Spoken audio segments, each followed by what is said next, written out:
오늘 본문의 말씀은 사실은 어찌 보면 납득하기 쉽지 않은 그런 내용을 담고 있습니다. 우리가 유대인들과 달리 절기가 맞지 않아서 종려주일로 지키고 있지를 않습니다만, 실제로는 저희들도 그들이 지키는 절기를 따라서 만약에 모든 절기가 되어 있다면 아마 종려주일로 지키면서 이 말씀을 나눠야 될 그런 내용일 것입니다. 이 내용은 역사와 다분히 영향이 있는 내용들입니다. 마르쿠스 안토니우스라고 하는 로마의 한 사람이 있습니다. 이 사람은 여러분들이 잘 아는 줄리어스 시저,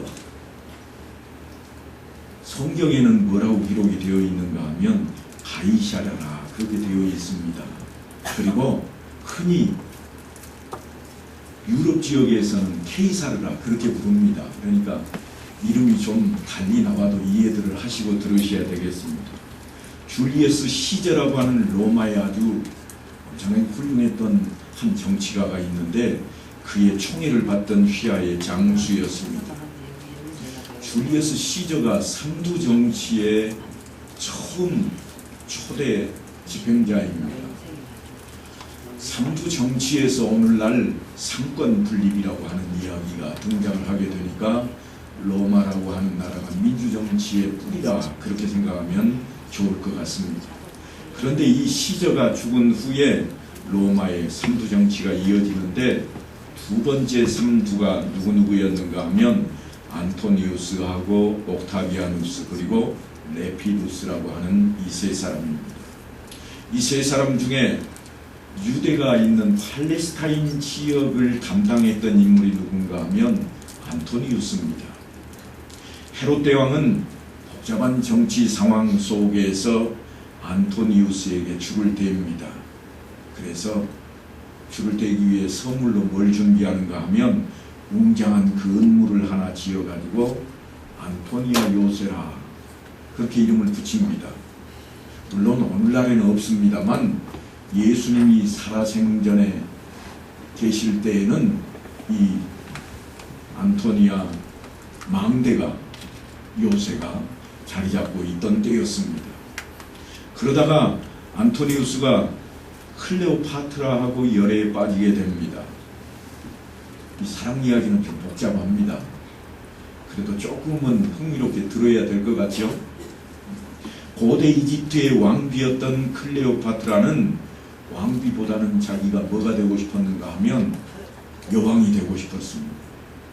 욕망이 대단했던 여인입니다. 그녀는 자기 꿈을 이루기 위해서 왕실을 뛰쳐나와서 사막에 자리 잡고 있던 로마의 줄리어스 시저를 찾아갑니다. 요즘 우리식으로 하면 꼬여내가지고 내연 관계를 맺습니다. 그래서 낳은 아들이 누군가 하면 헤사리온입니다. 유명한 인물입니다.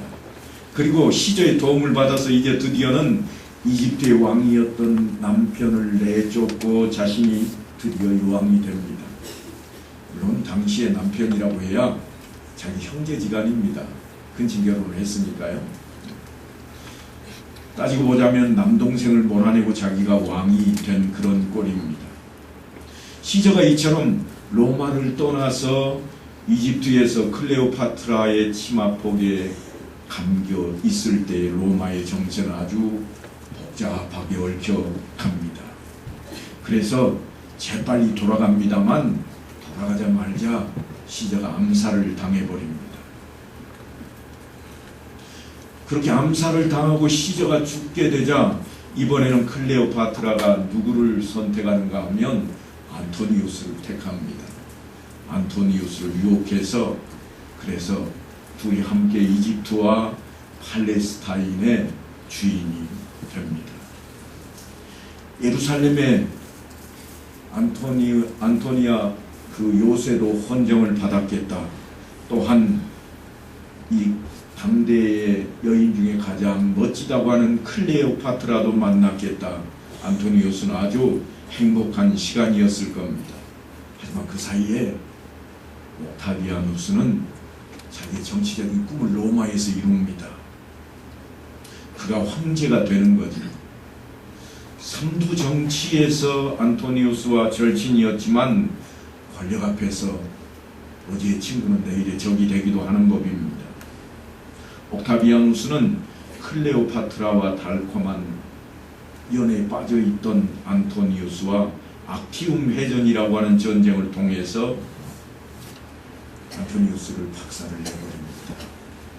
물론 이 전쟁에 패전을 하게 된 안토니우스는 클레오파트라와 함께 자진을 하는 최후를 맞게 됩니다. 그리고 60년의 세월이 지났습니다.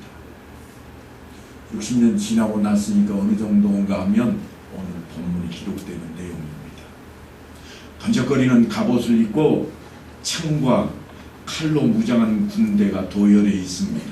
그 앞에는 완전 군장을 한 말 위에 기병대가 로마의 힘을 마음껏 과시하며 행진을 시작합니다. 그렇게 백두장이 이끄는 로마군의 한 무리가 요바항을 떠나서 예루살렘까지 옵니다. 이 앞감으로 분위기가 아주 살벌합니다. 그들이 지나가는 길에는 누구 하나도 얼씬거리지 못할 정도입니다. 그들의 행진은 예루살렘에 있는 안토니아 요새까지 이어집니다. 왜냐하면 거기에 총독이 머물고 있기 때문입니다. 그런데 이 요새가 예루살렘 성전 북쪽의 끄트머리에 위치해 있습니다. 로마로부터 이스라엘 지역의 통치권을 부여받았던 헤롯 대왕은 로마의 안토니우스에게 이 도시를 바친다는 의미로 요새를 지어서 바쳤는데 이 요새가 어마어마합니다. 물론 큰 규모의 건물은 아니었습니다만 망대가 4개 있는 건물입니다. 망대가 4개 있어서 4기퉁에 올라가면 예루살렘 전체가 다 보이고 성전이 전체가 다 보이고 또한 그 뒤에 있는 감람산 일대가 다 보이는, 그러니까 이스라엘 전체를 한눈에 볼 수 있는 그런 망대입니다. 그런데 헤롯이요 얼마나 영리한 사람인가 하면 성전을 어마어마한 규모로 지어서 이스라엘 백성들에게 과시를 합니다. 그러니까 마치 자기는 하나님을 온전히 믿는 사람인 것처럼 이스라엘 백성들에게는 그렇게 보이고, 또한 로마의 안토니우스에게는 다 그 성전까지도 속들이 다 보일 수 있는 그런 망대를 지어서 바쳤습니다. 이 망대에 올라가기만 하면 이스라엘 사람들이 뭘 하는지를 다 알 수가 있습니다. 군인 몇 명만 올려놓으면 예루살렘 성 안에서 벌어지는 일을 다 알 수 있는 게 이 망대요 요새입니다. 로마 군인이 500여 명 이곳에 머물러 있지만 평소에는 식민지 포용 정책으로 인해서 대부분 예루살렘에 치하는 대제사장과 성전 경비대가 책임을 지고 있던 때입니다. 그러니까 유대인들이 활기를 피던 그런 때라 그렇게 말씀드릴 수도 있습니다. 로마 사람들의 휘하 아래에서 그렇다는 이야기입니다. 그런데 유대인들은 절기 때만 되면 이 예루살렘으로 다 모여왔습니다. 왜냐하면 성전에서 하나님께 제사를 드려야 됐기 때문입니다. 모여드는 이 군중들은 무시할 수가 없었습니다. 얼마나 많이 모여드는지요.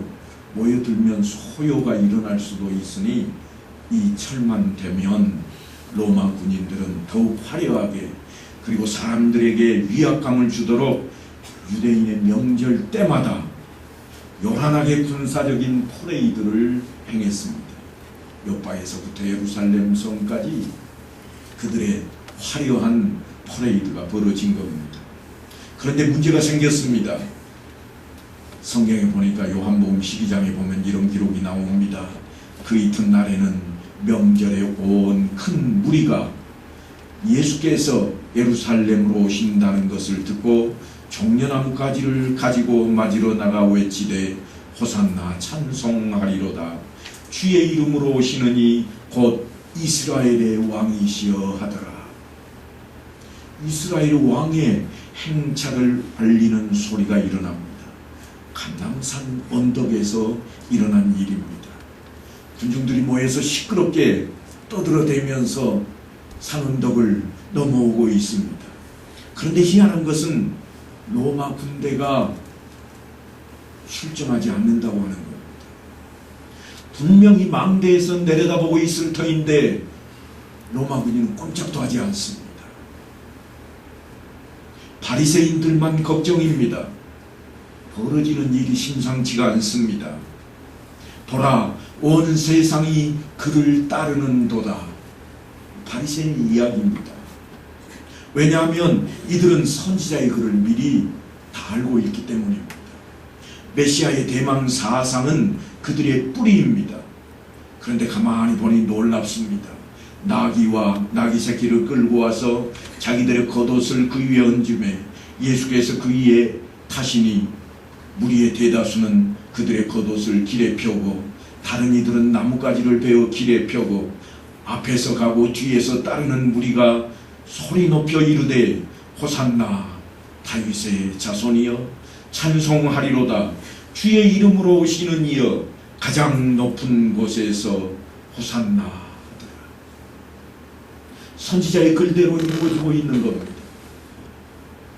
스가랴서에 보면 스가랴 선지자가 이런 이야기를 합니다. 시온에 따라 크게 기뻐할지어다. 예루살렘에 따라 즐거이 부를지어다. 보라, 내 왕이 내게 임하시나니 그는 공의로우시며 구원을 베푸시며 겸손하여서 나귀를 타시나니 나귀의 작은 것 곧 나귀 새끼니라. 유대인의 왕이 새로 나올 것인데 등극할 것인데 스가랴 선지자가 미리 외친 이야기입니다. 그런데 그 선지자의 예언이 성취되고 있습니다. 감람산 넘어 베다니를 떠난 주님께서 벳바게에서 한 어린 나귀를 타시고 예루살렘 동편으로 입성을 하고 계시는 겁니다. 사람들이 소리를 높여 떠들어댑니다. 호산나, 호산나. 호산나가 대간절 무슨 뜻일까요? 히브리어 언어로 가면 이 말은 시편에서 유래된 말인데요. 호사니아라는 단어입니다.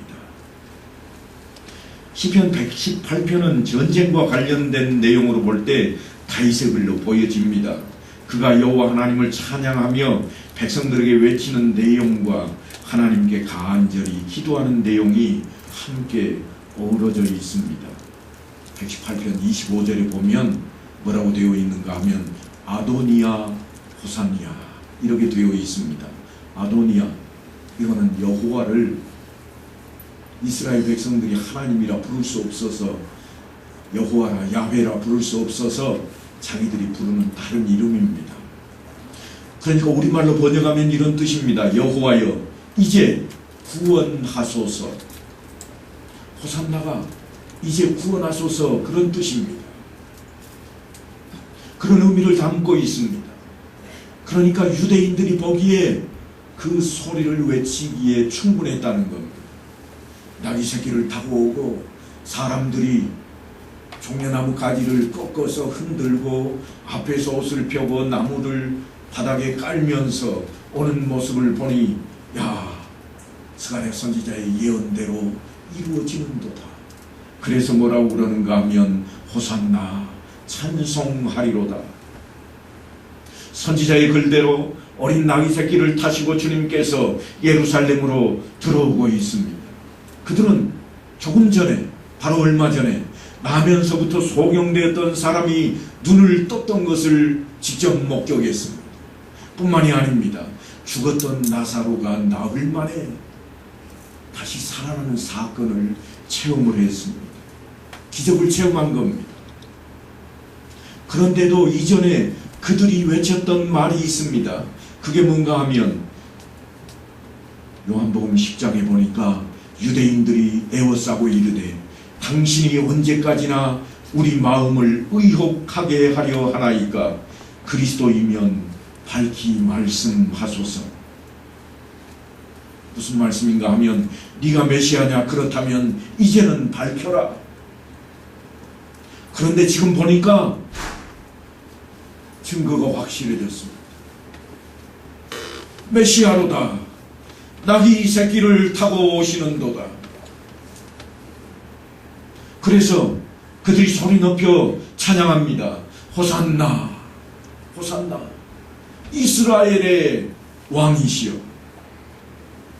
겉옷을 벗어서 길에 깔고 종려 나뭇가지를 꺾어 흔들며 소리를 지르고 있습니다.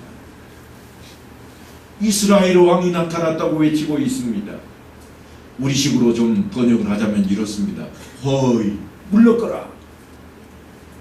이스라엘 왕의 행차시로다. 아마 그렇게 외쳤을 겁니다.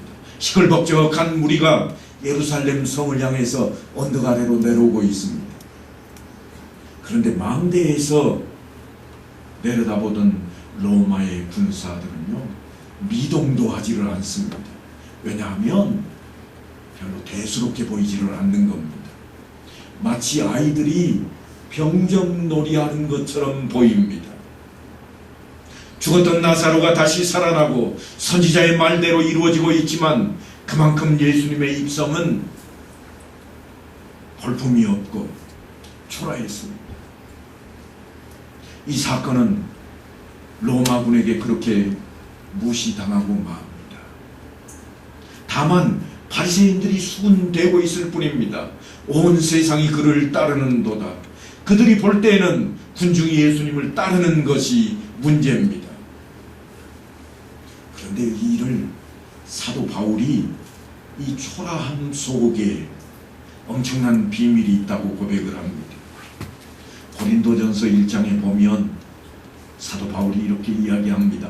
하나님께서 세상에 미련한 것들을 택하사 지혜 있는 자들을 부끄럽게 하려 하시고 세상에 약한 것들을 택하사 강한 것들을 부끄럽게 하려 하시며 하나님께서 세상에 천한 것들과 멸시받는 것들과 없는 것들을 택하사 있는 것들을 폐하려 하시나니 이는 아무 육체도 하나님 앞에서 자랑하지 못하게 하려 하십니다.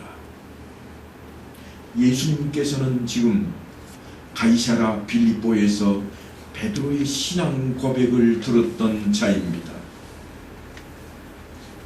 베드로가 주는 살아계신 하나님의 아들이시라고 고백하는 그 소리를 듣고 예수님께서 여러 차례 자신이 걸어갈 고난의 길, 죽음의 십자가의 길을 털어놓으셨습니다. 하지만 제자들마저도 새로운 세상이 오면 뭔가 한 자리를 차지하고자 하는 열망으로 가득했습니다. 백성들은 더 할 것입니다. 메시아가 오셨도다. 그들은 분명히 이제는 힘들었던 세상이 끝나고 자유로운 세상, 이제는 로마군들이 다 쓰러지고 일찍이 홍해 바다가 이스라엘 백성들이 건너고 나자 뒤쫓아오던 애굽의 군대를 삼켜버렸던 것처럼 다시 한번 그런 역사가, 그런 세상이 올 것이라고 생각했습니다. 그래서 제자들도 대단한 각오를 하고 주님을 뒤따르고 있는 겁니다. 하지만 예루살렘으로 향한 그 발걸음은 쉽지만은 않은 발걸음이었습니다. 조금만 거슬러 올라가 보면 나사로가 병들었다는 소식을 접하고도 계시던 곳에서 이틀을 더 유하시고 시간을 끌었던 주님께서 하신 말씀이 있습니다. 제자들에게 유대로 다시 가자. 그랬더니 제자들의 반응이 이렇습니다. 라비어, 방금도 유대인들이 돌로 치려 하였는데 또 그리로 가려 하시나이까. 돌로 쳐 죽이려고 했다는 겁니다. 그들에게 그러니까 예루살렘은 살벌한 곳입니다. 예수님을 향한 대제사장들과 바리새인들의 반응은 아주 냉담했습니다. 아니, 사람들조차도 돌을 들어서 던지려고 하는 그 기세가 역력해 보였습니다. 그래서 주님께서 한참 설명을 하십니다. 낮이 12시간이 아니더냐. 사람이 낮에 다니면 이 세상의 빛을 범으로 실족하지 아니하고 밤에 다니면 빛이 그 사람 안에 없는 거로 실족하느니라. 좀 뜬금없는 이야기 같으신가요? 아니면 이해가 좀 되시나요? 이 말씀은 상당히 심오한 말씀입니다. 그냥 낮에는 넘어지지 않고 밤에는 어두워서 넘어질 수 있다는 그런 말씀이 아닙니다. 주님께서 재차 설명을 하시는데요. 뭐라고 이번에 설명을 하시는가 하면 이렇게 덧붙입니다. 아직 잠시 동안 빛이 너희 중에 있으니 빛이 있을 동안에 다녀 어둠에 붙잡히지 않게 하라. 어둠에 다니는 자는 그 가는 곳을 알지 못하느니라. 너희에게 아직 빛이 있을 동안에 빛을 믿으라. 그리하면 빛의 아들이 되리라. 조금 고개를 끄덕일 분도 계실 법한데 아무도 끄덕이지도 않네요. 여전히 그 말이 그 말 같은 거죠. 그렇다면 사도 요한이 뭐라고 해석을 했는지 한번 들어보십시다. 사도 요한은 요한일서에 이렇게 해석을 합니다. 우리가 그에게서 듣고 너희에게 전하노니 소식은 이것이니 곧 하나님은 빛이시라.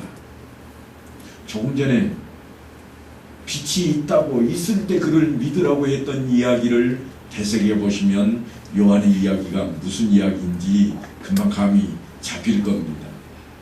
무슨 말씀인가 하면 하나님은 빛이시라. 그러므로 그 빛 안에 거하라. 예수를 믿으라. 죄사함을 받으리라. 그런 이야기입니다. 그가 빛 가운데 계신 것 같이 우리도 빛 가운데 행하면 우리가 서로 사귐이 있고 그 아들 예수의 피가 우리를 모든 죄에서 깨끗하게 하실 것이요. 이게 사도 요한이 우리에게 그 말씀을 해석해 준 내용입니다. 지금 예수님께서 머무시는 곳은 어딘가 하면 요단강 건너편입니다. 나사로가 죽었느니라. 그에게로 가자 하실 때 디두모라고도 하는 도마가 다른 제자들에게 이렇게 이야기합니다. 뭐라고 이야기하는가 하면 우리도 주와 함께 죽으러 가자. 아주 생뚱맞아 보입니다만 그만큼 예루살렘을 향하는 발걸음은요, 목숨을 각오하는 길이었습니다. 예수님이야 십자가를 지러 올라가시는 길이니까 이제는 가서 내가 죽으리라는 각오로 하나님의 뜻을 이루러 올라가고 계시지만 제자들은 언제 메시아의 세상에 올까? 그 전에 맞아 죽으면 안 되는데, 이런 마음이라고. 그래서 새로운 세상이 오면 나도 한 자리쯤 해야 되겠다는 생각으로 가득 채워져 있는 그 길을 지금 가고 있으니까 제자들도 사실은 단단히 각오하고 가는 길입니다. 하지만 여전히 주님의 마음을 알고 있지는 않습니다. 그렇게 각오했지만 주님께서 붙잡히자 말자 제자들이 어떤 모습을 보이는가 하면 다 도망쳐버립니다. 요한은 제자들이 주님의 말씀을 깨닫지 못했다고 실토를 합니다. 오늘 본문에 있는 내용인데요. 제자들은 처음에 이 일을 깨닫지 못하였다가 예수께서 영광을 얻으신 후에야 이것이 예수께 대하여 기록된 것임과 사람들이 예수께 이같이 한 것임이 생각났더라. 예수님의 영광을 본 이후니까 벌써 예수님이 십자가에 못 박히시고 부활하시고, 그때서야 제자들은 이 말을 깨달았다. 그러니까 여러분, 우리가 지난 시간에 살펴봤듯이 마르다의 신앙은 엄청난 신앙이었습니다. 우리가 너무 가볍게 볼 그런 신앙은 아니었습니다. 주님께서 걸어가신 고난과 십자가의 길은 주님만 걷고 끝나는 길이 아닙니다. 사실은 이후에 세상에 남겨진 제자들이 동일하게 주님의 뒤를 따라 걸어야 할 길입니다. 그래서 주님께서 하신 말씀이 너희가 나를 따르겠느냐? 그러면 자신을 부인하고 어떻게 하라고요? 자신의 십자가를 지라. 그냥 걸어야 될 길이 아닙니다. 마침내 주님께서 예루살렘에 들어오심으로 주님의 생애 마지막 한 주간의 행사, 다시 말하면 주님의 삶이 시작이 됩니다. 우리는 이날을 종려주일이라 그럽니다. 갈릴리 가버나움을 중심으로 하나님의 나라를 선포하며 많은 이적을 행하였던 젊은 나사렛 예수가 드디어는 예루살렘에서 마지막 한 주를 시작하고 있습니다. 예수님이 그의 제자들과 함께 예루살렘에 오신다는 소문은 사람들 사이에 자연스럽게 퍼져나갔습니다. 6월절 절기를 지키기 위해서 예루살렘에 모여들었던 유대인들은 선민으로 메시아 대망 사상이 팽배해 있던 터라 선지자 예언대로 나귀 새끼를 타고 입성하는 예수님을 향해서 기대와 소망을 가질 수밖에 없었습니다. 기적의 사나이, 그가 오는데 나귀 새끼를 타고 오는도다. 그러니까 뭔가 하면 메시아가 확실하다는 겁니다. 그동안 소문으로만 들어온 이 사람이야말로 이스라엘을 구원하고 해방시킬 왕이라고 생각했습니다. 제자들을 비롯한 많은 무리들은 예수님께서 영광스러운 승리자로 예루살렘에 입성해서 이스라엘을 로마로부터 해방시키시고 예전의 영광으로 회복시키실 것을 바랐습니다. 이것이 너무 크고 강렬했기에 나귀를 타신 예수님께 자기들의 기대와 희망을 그대로 투사해서 환호하고 있는 겁니다. 호산나 찬송하리로다. 주의 이름으로 오시는 이 곧 이스라엘 왕이시여. 무리들만 그렇게 외치고 있지 않습니다. 제자들도 찬양합니다. 찬송하리로다. 주의 이름으로 오시는 왕이여. 하늘에는 평화여 가장 높은 곳에는 영광이로다. 이게 누가복음에 기록되고 있습니다. 이렇게 제자들이 외치자 무리 중 어떤 바리새인들이 말하되 선생이여 당신의 제자들을 책망하소서 그럽니다. 바리새인이 말도 안 되는 소리 하고 있는 제자들 입 좀 막으시오 이런 이야기입니다. 하지만 그들이 침묵했다면 돌들이라도 소리를 질렀을 겁니다.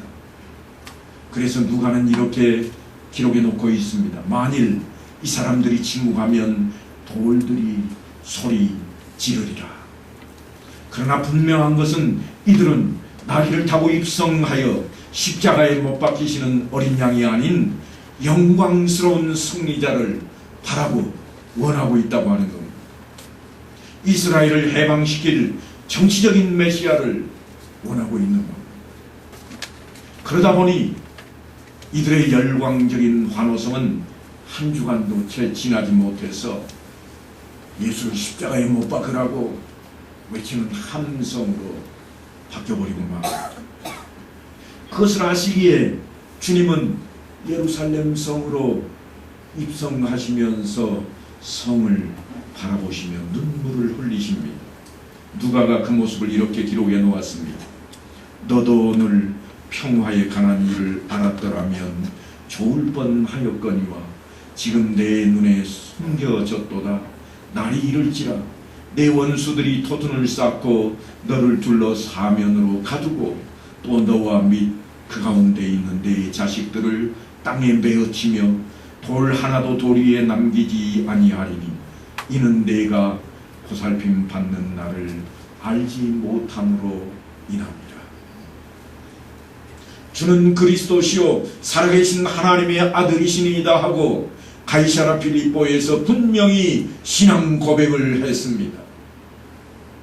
그리고 이때로부터 예수 그리스도께서 자기가 예루살렘에 올라가 장로들과 대제사장들과 서기관들에게 많은 고난을 받고 죽임을 당하고 제3일에 살아나야 할 것을 제자들에게 비로소 나타내셨습니다.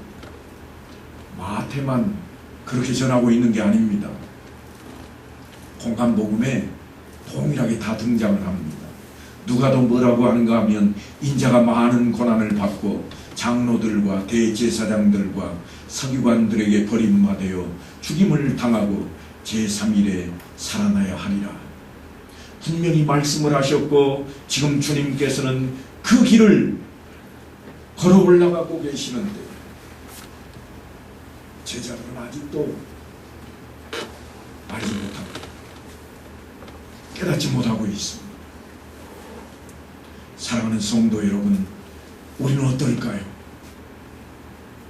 주님께서 분명히 우리에게 세상 끝날까지 내가 너희에게 분부한 모든 것을 가르쳐 지켜야 하라, 그렇게 명령하셨는데 우리는 바르게 살아가고 있을까요?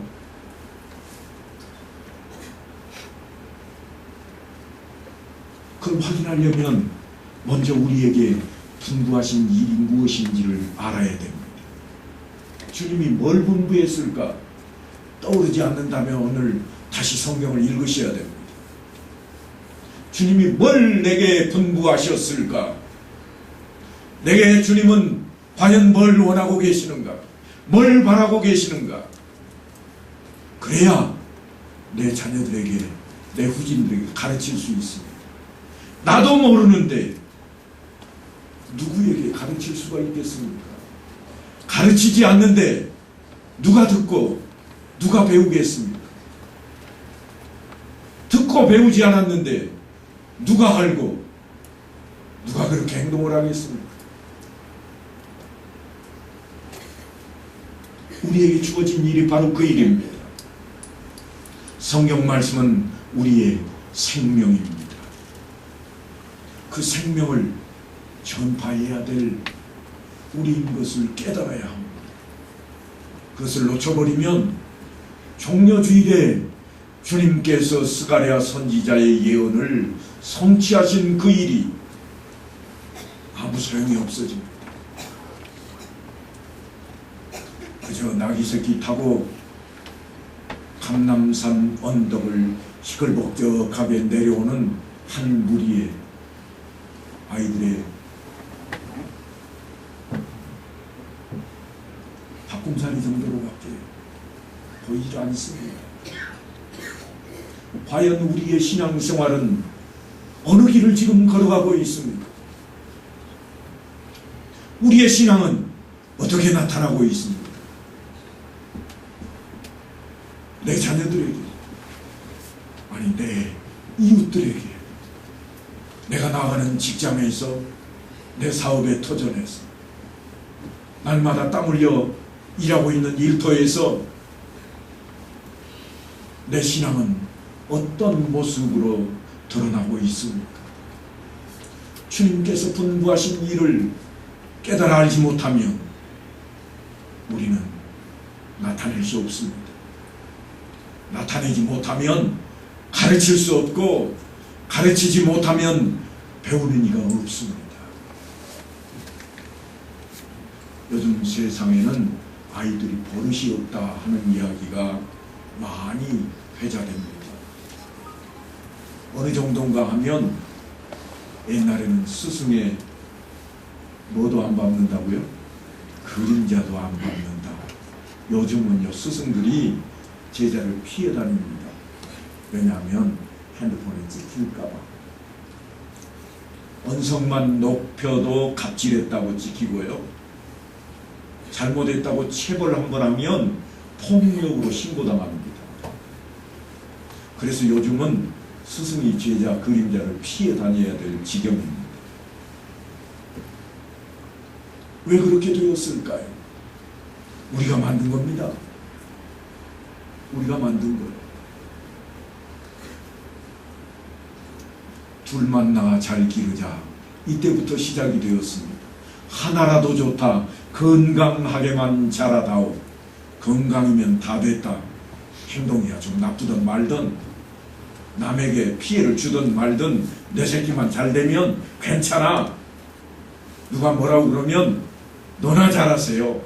이게 우리 마음속에 팽배해지다 보니까 예수 믿는 우리들 안에도 주님의 분부하신 말씀은 다 사라져버리고 그저 예수 믿으면 병 낫고 복 받는다, 여기에만 관심이 집중이 되어 있습니다. 너도 예수 믿니? 복 받았어? 아직도 못 받았다고? 제대로 안 믿는구만. 무슨 공식처럼.